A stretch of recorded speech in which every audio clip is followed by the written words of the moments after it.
succumbing to bitterness, let's say, or anger. And so I would see myself, yes, as in the moderately unhappy business. Why I ask is that happiness seems to be a bit of a catchphrase at the moment. One could actually say there is a happiness industry, a global happiness industry. And in fact, the British Prime Minister has put a lot of store, and Britain actually has a happiness index.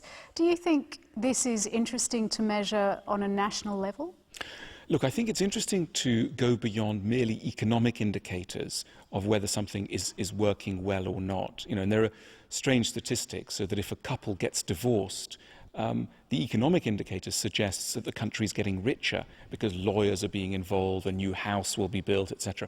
Whereas at a human level, obviously this is a failure. So I think a statistic that recognizes the rise and fall of personal fulfillment rather than merely the rise and fall of income seems an important measure to have.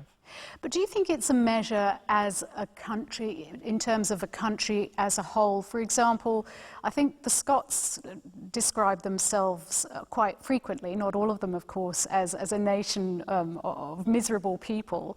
Some could actually say that might apply to some English people as well. But is it useful to categorise whole countries like that? No, but I think you can see that, for example, if you build a new motorway, that motorway may help people to get to work faster, but at the same time it will blight the lives of those around it.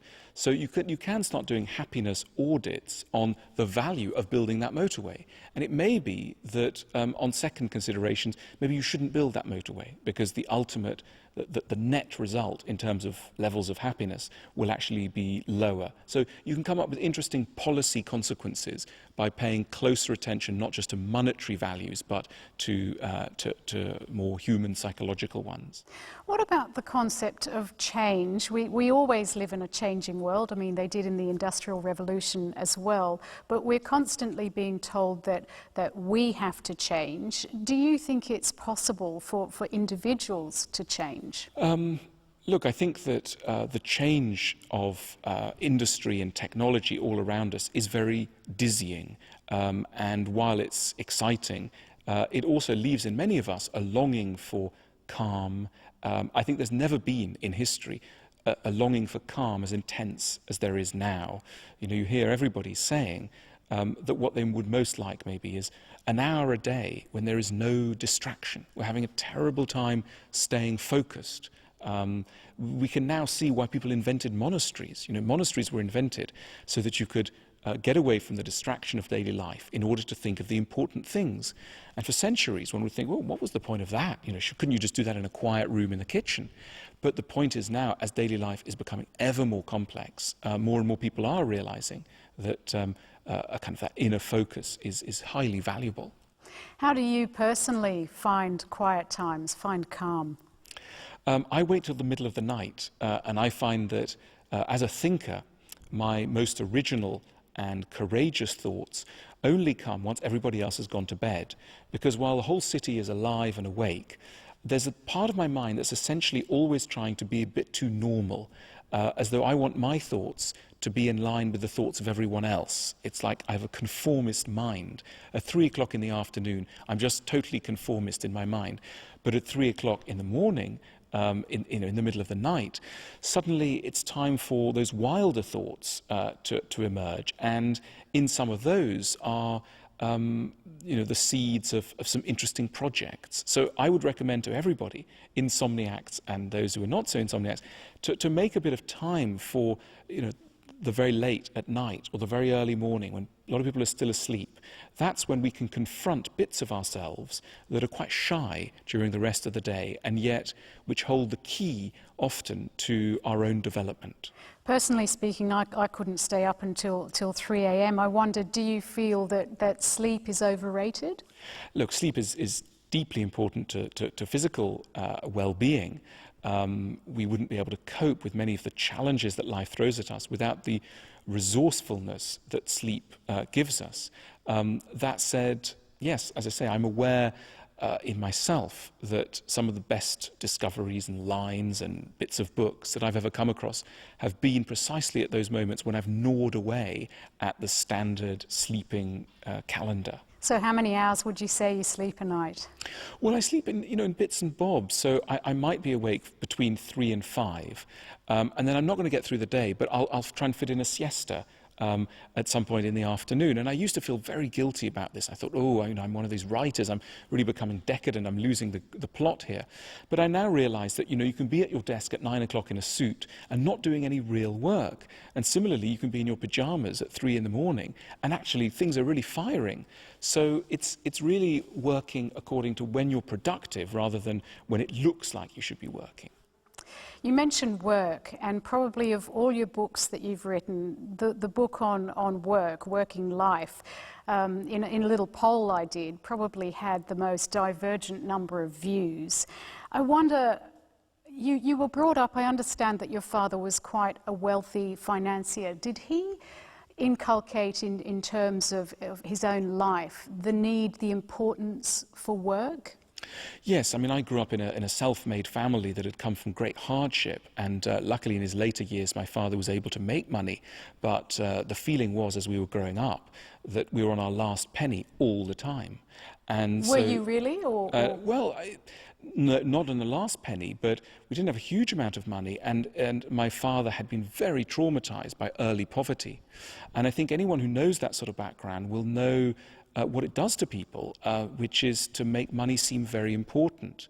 And I think that it's been a fascinating theme for me in my own writing to explore how people make money, what money means to them, and the anxieties that surround the making of money. I wrote a book a few years ago called Status Anxiety, which was really about how people in the prosperous world find that they're traumatized by constant worries about their position in the social hierarchy, even though no one's going to starve. So in terms of working, when you wrote the book about the joys and sorrows of work, you travelled very widely. You had to obviously interview a lot of people in that project.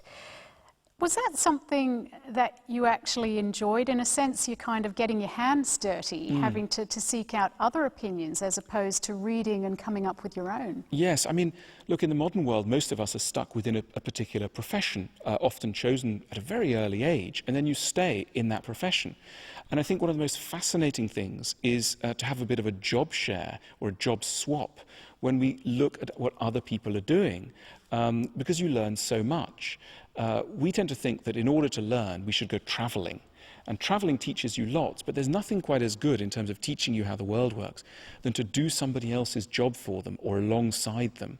And my book on work, I shadowed and worked alongside a huge range of people, everything from Maldivian fishermen to accountants in a large accountancy firm, to rocket scientists in French Guyana, a deliberately eclectic range, asking myself all the time a very basic question, which is, what does work mean to them? How are they seeing their work? How is money, status, and the intrinsic enjoyment of the job playing itself out in that particular career? So it was a kind of travel log through the world of work. But did you come to a conclusion in terms of seeing someone perhaps doing a job that you personally wouldn't have liked to have done, say someone working in a biscuit factory or something like that? Do you see that work as being valuable to that person? I think I came to all sorts of conclusions about when people like their work and when they don't. I think one of the central things that people want from work is a feeling of autonomy. Even more important in a sense than money is a feeling that you are in control of your own destiny.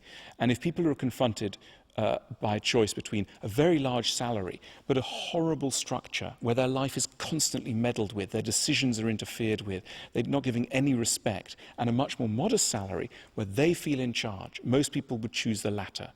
I think there's a tremendous hunger in all of us also for a sense of meaning in work, to create work that in some way either helps somebody to find pleasure and joy in life or else reduces their suffering.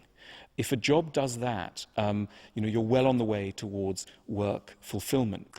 Does it annoy you that you constantly get references to your father, who was a multi-millionaire? No, because my father was not a multimillionaire in the standard sense. He made some money towards the end of his life. I wasn't part of his wealth-making part of his life. And I've always made my own career. I published my first book at the age of 23. And, the real joy for me is to see ordinary readers pick up my work and myself making a living from that. I think that all writers know that however nice it is to have readers on a blog or readers on a Twitter feed, what really matters is the capacity for somebody to pay for your work. It's a very moving, very emotional thing. Someone will say, "I bought your book." And that's really saying, what you're doing matters to me, so much that I've paid $20 in order to acquire it. Why do you, as a writer, as an individual, participate in social media? Well, I've become quite interested in Twitter, and I've always been interested in the short form, the aphorism, the maxim, the ability to summon up a complex idea in just a sentence. And when I discovered Twitter, I thought, well, this is the perfect place to write aphorisms. People use Twitter in all sorts of ways. I use it to write aphorisms, reflections on life, not so much my own life, but life in general. And I found, much to my pleasure, that people really enjoy them. And I now have lots and lots of people who are there every morning wanting to know some thoughts. Look, as a writer, it's a wonderful tool to try something out. You can try out an idea, publish it in 30 seconds, and see what the response is. The normal publishing schedule is 3 years. This is 3 seconds. And so that has real advantages. I've read that going back to your father again, that he said or thought that at some level inherited privilege kills ambition and talent. What are your thoughts on that? Well, I would agree. I think that to be given anything that you haven't earned is psychologically troubling and guilt-inducing and saps talent. It's like a woman being told that the reason why a man is interested in her is her looks. Now, most women at that situation would think, I don't really want you to be interested in my looks. I want you to be interested in the deeper part of me. Or a famous pop star will be told, look, the reason I've fallen in love with you is because you're really famous, right? These external things, fame, money, looks, while they're in some ways satisfying, they don't satisfy the deepest wish of all of us, which is to be recognized for things that we've actually done ourselves, the deeper self, rather than superficial things that surround us. And yet this issue of fame, and in fact fame breeding famous offspring, is something that just seems to go on and on and on. Why isn't it that people don't seem to learn, in a sense, from their mistakes? Look, I think the desire for fame is a slightly pathological one. I think it arises often from a feeling of needing to show someone or somebody that you exist, and that people who've tended to want to be famous most actively have also tended to be the ones who deep down have felt most invisible. Take someone like Michael Jackson, humiliated by his father, bullied by his father, made to feel the weakling, etc., who wanted to show the world something back. And I think the goal as a parent should be to show your children enough love, enough respect, that they don't, in later life, hunger for fame in an indiscriminating way. Of course, they might want to achieve things, and they should achieve things, but I think there's a difference between wanting to achieve for its own sake, for intrinsic qualities, and wanting to achieve simply to gain the adulation of the crowd, which I think is a dangerous phenomenon and a sign of something not having quite gone right. What do you think you have learnt most from having children? I've learnt how strange childhood is as a state.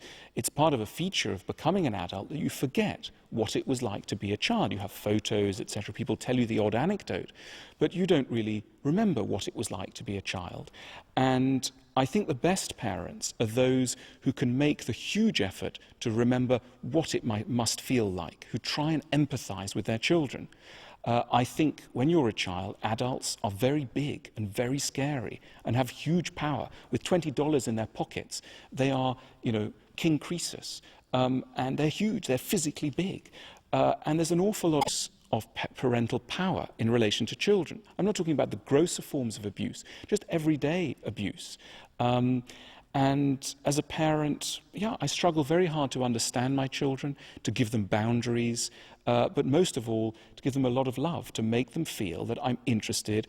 And that means getting interested in some pretty strange stuff, like, Thomas the Tank Engine, or the flags of the world, or, an Airfix model, things that are very far. The fascinating thing as a parent having children is that you end up being deeply, spending a lot of time with things that, in a way, don't matter to you for yourself. They matter to you because they matter to somebody that you love. So they're an education in what it might be to love. We grow up with an idea that love means having a crush on someone and finding someone very beautiful. By the time we've got children, we realize that really love is about sacrifice, love is about empathy, love is about giving someone something they really need, even if it's not something you want to give them spontaneously, but you see the point in it and you love them, so you give it to them. You mentioned love, and of course that was the topic of your first book, and in fact the first thing of yours that I read, I think I must have read the American version because it was called On Love. But one thing I've wondered why you've never written a book about death, for example, because obviously it preoccupies a lot of people whether we talk openly about it or not. Well, look, hopefully I've got a few years left in me, and as that topic... I wasn't suggesting No, otherwise. of course. But as that topic comes closer to me in a biological sense, I'm sure it will interest me more. Look, I think death never goes away. If most books are at some level about death, or have got death sort of thrumming away in the background. But yes, I think it's something I'm going to get more interested in. Okay. I want to move on to some of your entrepreneurial pursuits. You opened the School of Life in 2008. From the website, it looks like that's some kind of a walk-in therapy centre. I wonder, how has this gone down in Britain? Well, I was always interested. I've always been interested in guidance and in finding ideas by which we can live, helpful ideas. It doesn't necessarily mean cheering ideas, but just ideas that can console and guide and nurture. And I've done this in books. I've done this in last 15 books. And at a certain point I thought, wouldn't it be interesting to create a space that would have some of the values in my books, but it would be a physical space, it would be a teaching space, it would have therapy, it would have a dining room, it would have eating, it would be a space of friendship. And we found a very simple shop in the middle of London, next to a hairdresser and a kebab shop. And this is the home of the School of Life, which in this very ordinary setting delivers instruction in the great challenges of life, be they how to find a partner, how to deal with a troublesome relationship, how to cope with the workplace, how to deal with the illness or death of a loved one. These are the things that trouble us all, but weirdly, there are not that many answers out there. And so we make the answers, we deliver the answers, we hope to speak to people who come see us in a measured, adult, a grown-up, but still human and often humorous voice. And it's been a great success. One of the fascinating things we've discovered is that at least a third of almost all our classes have Australians in them. And this led us to all sorts of conclusions. And I'm happy to say that in 2012 we will be opening a branch of the School of Life in, we're not sure whether it will be Melbourne or Sydney or both, but certainly we will have a presence in Australia later on in 2012. So what have you concluded by the fact that a third of the people who go there are Australians? That Australians, well, look, Australians have always loved my books, and they've loved this thing of the School of Life, and I think that tells you something about the Australian spirit. Australians are curious. They want new ideas. They're open. You know, people say Australia is a young country, and they often mean that in all kinds of areas. But I think Australia is intellectually very young in the sense that they are open to new concepts and willing to try stuff out, and very unelitist. You know, the way I write is totally unelitist. I take a lot of trouble to get rid of any academic associations. I was trained in an academic way, but at a certain point I thought, you know, it's too easy doing this, footnoting, trying to sound clever. But the far harder thing is to take a risk of sounding clear, even if some people go, oh, that's a bit simple-minded. I'd much rather that, to try and put away learning, speak in a direct voice. And I think in this country, as in others, people really appreciate that. People appreciate someone who's not merely showing off his learning for the sake of it. Often people, when they look for books about guidance, whether they're one of your books or a more obvious self-help kind of books, there's almost an embarrassment about doing it. Do you understand why people feel perhaps a bit weak or vulnerable if they search out that kind of literature? Look, there's good and bad reasons to be suspicious of self-help books. Most self-help books are written by Americans and peddle a kind of over-optimistic, rather dangerous philosophy of complete fulfillment. You will find totally, you will become as rich as Croesus, you will have a perfect sex life, all will go well, etc. I think that stuff is almost dangerous. Nevertheless, if I were to defend the concept of a self-help book is really any book which aims to make you feel better by the end of it. So if we broaden the category, War and Peace is a self-help book. The plays of Shakespeare are self-help. The essays of Aristotle are self-help. All the great works of culture, taken at their most serious, have aimed to guide us towards living and dying. I think that we need guidance. We need sources of guidance. It's simply not possible to get through this life without moments of serious reversal and doubt and crisis, where our friends around us might just not have the answers. We need something a little stiffer, a little better thought through. And if you happen not to be religious, as many of us are not these days, the real question is, where do you go? I think you should go to works of culture, but the way in which these works are presented, be it in bookshops or by the university system, often makes us feel, it can't really be for me. And this is a lot of my energy as a writer, trying to break down some of these artificial barriers and trying to get the nourishment that I think lies in works of culture to a proper audience. Well, that brings us on to your latest book, Religion for Atheists. I wonder, you say that no existing mainstream secular institution has declared an interest in teaching us the art of living, as you've just said. I wonder, do you think the teaching of ethics in schools is an adequate replacement? I'm very interested in this issue of whether ethics should be taught in schools. I know that in Australia there's a debate about whether ethics should be taught within a religious curriculum or could it exist outside of a religious curriculum. I think there's almost a bigger question, which is, does it work to sit a group of 8-year-olds or 12-year-olds or 15-year-olds and have a teacher teach ethics? Is that the way? And my feeling is it's not the whole story. If you want to create an ethical society, you can't just do it in the classroom. You've got to do it everywhere. Religions know this. You have to create an ethical environment that goes from what's on the television at night to what's on the billboards, by the motorway, to what people are doing in offices. Morality in an ethical sense is a holistic process. You can't just do it neatly, age 15, pour in some ethics and hope that it's going to stick for a 40-year career in management consultancy or farming or dentistry. People, what we really mean by ethics, let's strip away. Really what we mean by ethics is being nice, right? Can we teach being nice? As you know, as I know, we all have aggressive, mean, envious, treacherous sides to us, and if those sides are given encouragement, we'll egg it on. And if we're surrounded in an environment where people around us are basically saying, look, try to be nice, try to be gentle, don't dig the knife in, then we'll try and do that. But we need an environment. We need a good moral environment. And so I'm suspicious of thinking it can all just be done in a school. So is the answer, as your book also proposes, an adult star chart?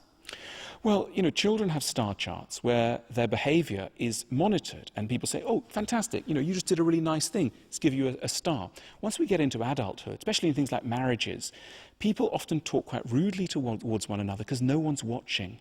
So there'll be dismissive comments, sarcastic comments, bitter comments. There'll be anger that hasn't been digested. There'll be resentments that haven't been aired. And I do think that even though it's private life, it behoves the whole of the community to think about this, because how people get on in couples and get on with children and get on in offices is the stuff of everyone.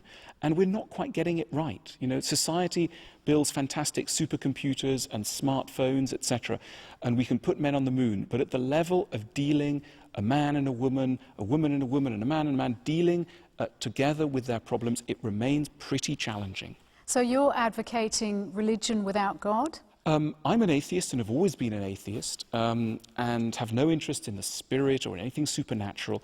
But as I get older, I realize that religions have a lot of things in them, a lot of wisdom, you could say, that has nothing to do with the supernatural and that is available to the most fierce atheists.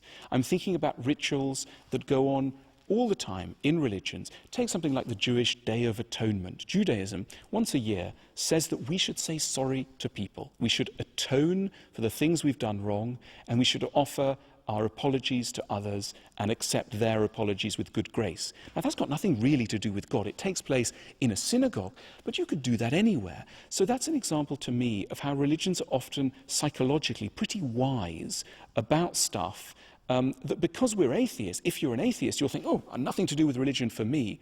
But in a way, the non-existence of God is at the end of the day not the non-existence of everything to do with religion. It's merely one thing. And I think for me, religions are ultimately too wise, complex, rich, to be abandoned simply to those who happen to believe in them. They're for everybody, not least non-believers. Alain De Botton, many thanks for speaking with 1+1. Thank you.